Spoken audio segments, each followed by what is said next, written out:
New study challenges established theories about the moon's early history.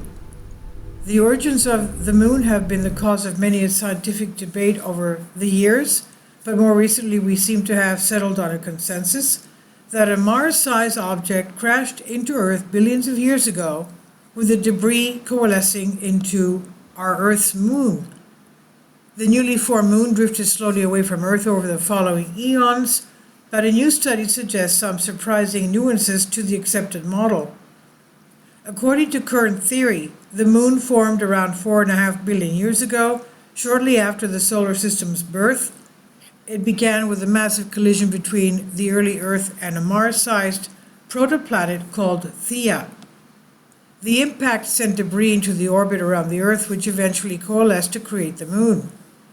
There's plenty of evidence to support this theory, chiefly the composition of Earth's mantle and lunar rocks. The majority of the debris could settle back down on the Earth. A large proportion formed the moon, but some of it was ejected from the Earth-Moon system. In the paper recently authored by Stephen Lepp and his team from the University of Nevada, they explored the dynamics of the material ejected from the impact. Shortly after the moon formed, it was orbiting Earth at a distance of about 5% of its current value, average distance 384,400 kilometers. But slowly, due to tidal effects between Earth and moon, it drifted away to its current altitude. Its surface was largely molten magma, which gradually cooled and solidified, forming the familiar crust, mantle, and core that we see today. Heavy bombardment scarred the lunar surface with impact basins and craters, and volcanic activity led to the slow formation of the lunar maria. The orbit of the moon around the Earth has settled into a slightly elliptical one with an eccentricity of about 0.0549. It's not a perfect circle and moves from 364,397 kilometers to 406,731 kilometers from Earth. The system was not so stable in the early days of the Earth-Moon system, and the particles in the accretion moon had more erratic journeys. One of the terms that describes evolving orbits is nodal precession, where the orbital intersections slowly move around the orbit. There are two types, and the first relates to where particles in an orbit slowly precess around the angular momentum vector of the Earth-Moon system.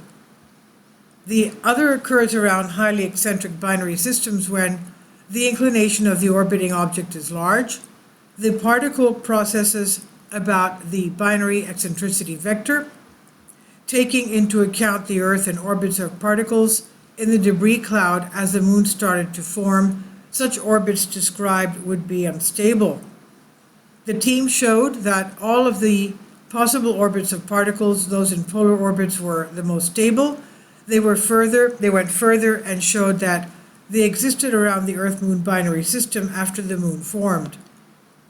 As the separation of the Earth and moon slowly increased through tidal interactions, the region of space where polar orbits could exist decreased. Today, with the moon at its current distance from the Earth, there are no stable polar orbits since the nodal precession driven by the Sun is dominant. The team concludes that the presence of polar orbiting material can drive eccentricity growth of a binary system like the Earth and Moon. If a significant amount of material found its way into a polar orbit, then the eccentricity of the Earth-Moon system would have increased. This was published in Universe Today, and it's on Science Alert by Mark Thompson of Universe Today. Please leave your comments, and thank you for your support. Support my Patreon account. The daily posts are 5 videos daily, and they are totally different from what I have on my YouTube channel. Thank you so much for your support and that you find all my content so interesting. You'll find the Patreon account details in the description box below.